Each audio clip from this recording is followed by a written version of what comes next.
Inilah Usman Latif, pedagang siomay yang berdandan nyentrik tak seperti pedagang pada umumnya. Pria 35 tahun ini sejak 2021 lalu banting setir menjadi pedagang siomay keliling setelah di PHK perusahaan tempatnya bekerja. Ide berpakaian rapih muncul setelah ia berdagang menggunakan pakaian biasa, namun omsetnya tak kunjung naik. Ia kemudian mengubah penampilannya dengan berdandan rapi, yakni menggunakan jas lengkap dengan dasi dan sepatu pantofel. Dengan menggunakan motor, setiap hari Usman berjualan siomay keliling kampung. Tak ayal, penampilan yang rapi dan bersih ternyata mampu menarik para pembeli. Menurut saya sangat menarik sih, beda sama dagang siomay yang lainnya. Siomaynya kenyal, enak, bumbu kacangnya juga enak. Berkat penampilannya, omset penjualan juga meningkat. Dari sebelumnya Rp200.000 menjadi Rp700.000 per hari. Awalnya malu banget. Awalnya saya sendiri nggak pede, gemeter. Tapi saya mencoba supaya terbiasa. Dan alhamdulillah sekarang sudah enjoy aja. Kerja keras dan ide kreatif Usman Latif ini patut menjadi inspirasi. Meski menjadi korban PHK, namun mampu bangkit dari keterpurukan. Dari Cilacap, Jawa Tengah, Heri Susanto melaporkan.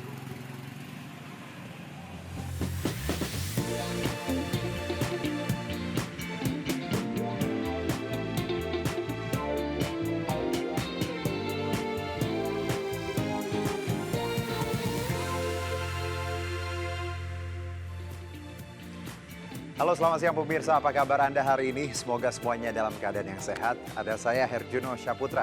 Berikut buletin news yang selengkap.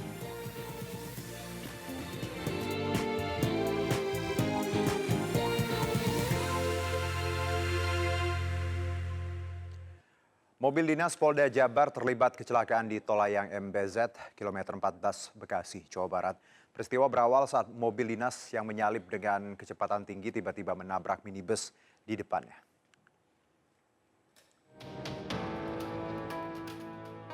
Detik-detik kecelakaan mobil dinas Polda Jabar yang menabrak minibus di Tol Layang MBZ, kilometer 14 mengarah Jakarta ini terekam kamera dashboard pengendara. Kecelakaan bermula saat mobil dinas yang melaju di lajur kiri dengan kecepatan tinggi tiba-tiba menyalip ke kanan hingga langsung menabrak minibus. Kerasnya benturan membuat minibus yang ditabrak terpental ke lajur kanan hingga sempat menabrak beton pembatas jalan. Polda Jabar menyebut kasus kecelakaan saat ini ditangani Satlantas Polres Metro Bekasi Kota.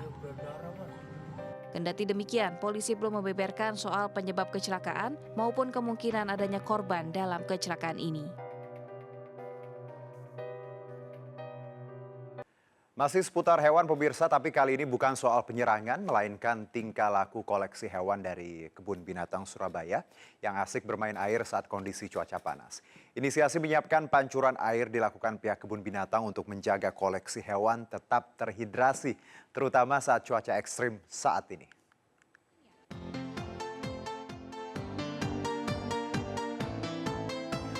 Duh, seger ya. Cuaca lagi panas-panas begini, ada yang asik main air. Tingkah laku hewan koleksi Kebun Binatang Surabaya ini memang gak ada duanya. Saat cuaca lagi panas-panasnya, kawanan monyet ekor panjang dan koleksi hewan lainnya justru asik bermain di hadapan pengunjung. Inisiasi menyediakan pancuran air di beberapa kandang hewan dilakukan pihak pengelola Kebun Binatang Surabaya untuk mengatasi cuaca panas ekstrim. Pancuran air berfungsi untuk menjaga hewan-hewan dalam kondisi terhidrasi dengan baik. Atau mereka biasa main air. Dan untuk itu kami kapasitas air kita perbesar dan kita perbanyak untuk satwa-satwa tertentu. Sebagai informasi, dalam beberapa pekan terakhir, suhu udara di Surabaya mencapai 34 derajat Celcius.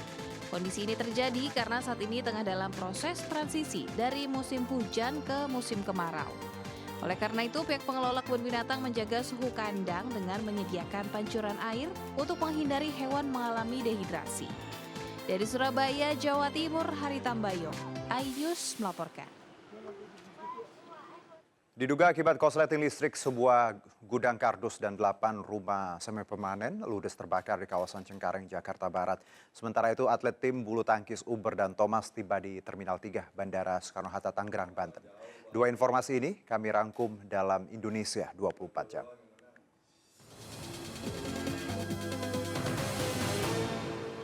Tolong segera merapat Pak, bantuan Pak, kebakaran Pak. Kobaran api membakar sebuah gudang kardus di Jalan Peternakan 3, Cengkareng, Jakarta Barat.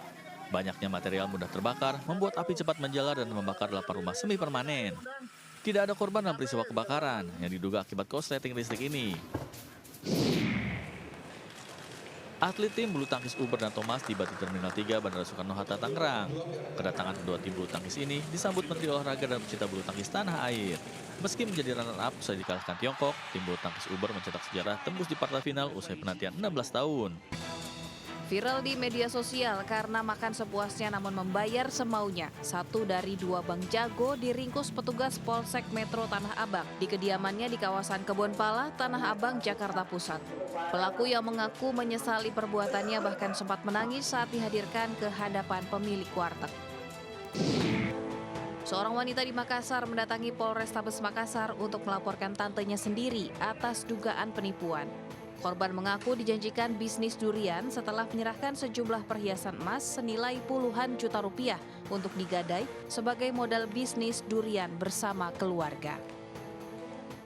Pemirsa, dunia pendidikan tanah air kembali tercoreng dengan munculnya kasus penganiayaan berujung maut di Sekolah Tinggi Pelayaran di Jakarta Utara. Dan untuk mengetahui perkembangan kasusnya, kita terhubung dengan rekan Gisela Nurrahma. Gisel, bagaimana update terkini dan apa saja langkah yang disiapkan Kementerian Perhubungan terkait masalah ini? Silakan.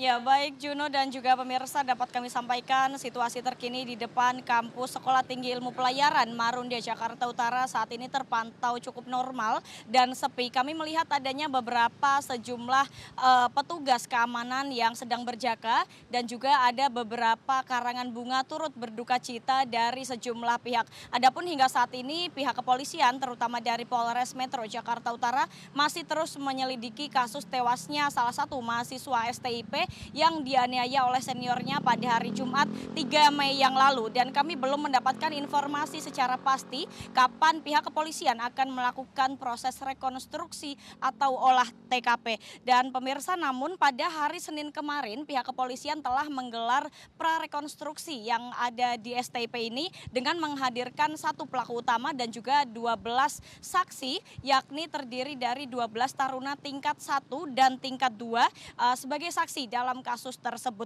Prarekonstruksi ini dilakukan kurang lebih selama 4 jam secara tertutup sehingga awak media tidak bisa menyaksikan atau tidak bisa meliput secara langsung. Sebagai informasi Juno, aksi kekerasan yang berada di kampus STIP berujung pada kematian ini bukanlah hal yang pertama kalinya terjadi. Kasus kekerasan yang menewaskan taruna junior atas aksi kekerasan di STIP ini telah terjadi beberapa kali seperti sebelumnya pada tahun 2008, 2014, 2015, 2016, dan 2017. Sehingga pada tahun ini korban berinisial PSAR adalah korban ke-6 atas aksi kekerasan dari seniornya di kampus STIP. Dalam hal ini Kementerian Perhubungan, Juno, ini telah angkat bicara dengan akan melakukan evaluasi terhadap pola pengasuhan untuk pembenahan dan mencegah kejadian serupa.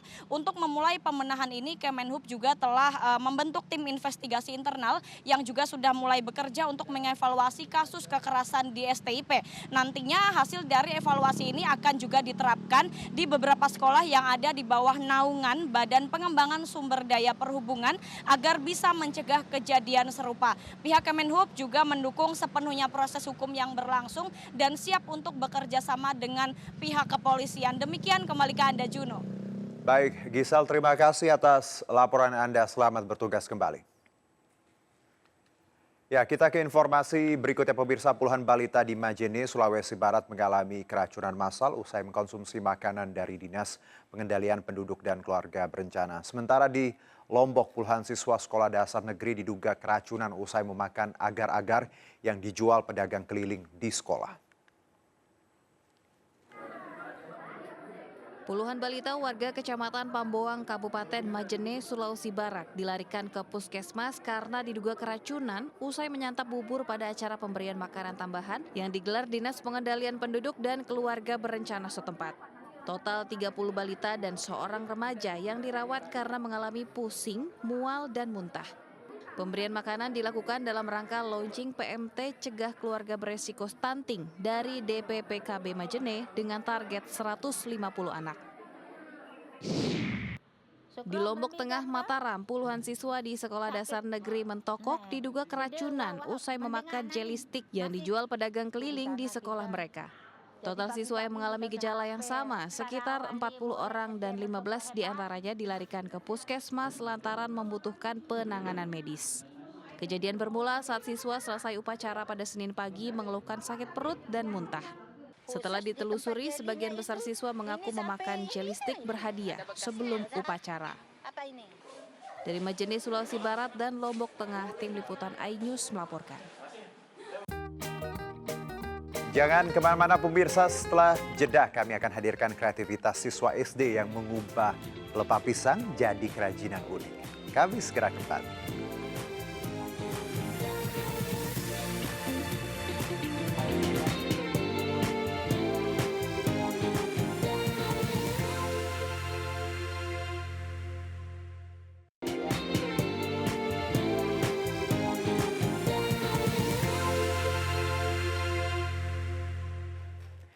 Kembali bersama kami, pemirsa, pelepah pisang biasanya hanya dijadikan campuran pakan ternak atau sampah kering. Namun di tangan kreatif, siswa SD di Banjarnegara, Jawa Tengah, pelepah pisang mampu diubah menjadi kerajinan yang unik dan menarik. Penasaran?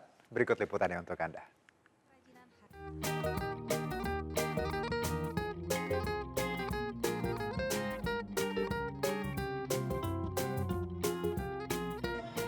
Ada becak mini, kapal, hingga barong.